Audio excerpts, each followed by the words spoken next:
Today, President Obama announced new efforts to bolster the fight against opioid addiction. The president and several other high-ranking government officials spoke at the National Prescription Drug Abuse and Heroin Summit in Atlanta.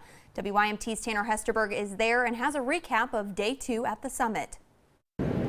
President Obama told a crowd of about 2,000 people here at the summit the stigma surrounding painkiller addiction needs to change. The president believes we should treat addiction as a disease rather than the outcome of a bad decision. President Obama is calling for more than $1 billion in new federal funds to broaden access to treatment for opioid addiction. Research shows more Americans than ever before are overdosing on prescription pills and heroin. We've got to stop those who are trafficking and preying on people. But we also have to make sure that our medical community, that our scientific community, that individuals, all of us are working together in order to address this problem.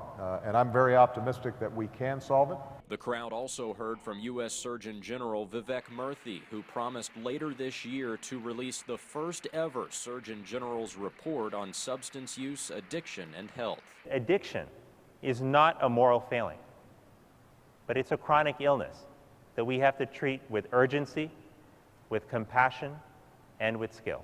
Earlier Tuesday at the summit, leaders from several government agencies discussed how they're working to stop the clock on opioid deaths from ticking. Chauncey Parker heads up the High-Intensity Drug Trafficking Area program in New York and New Jersey. Just like businesses have a bottom line measure, whether it's profit, sales, stock price, that they measure their success by, we need to measure our success by literally how many lives do we save. And so that is now going to be our North Star for drug policy, is to do everything humanly possible to reduce that number to save lives. Summit organizers are optimistic the support of the president and other national leaders will lead to actions that help curb the country's drug epidemic. At the National Prescription Drug Abuse and Heroin Summit in Atlanta, Tanner Hesterberg, WYMT Mountain News. The summit will continue tomorrow and runs through Thursday. We'll have complete coverage from our crew in Atlanta.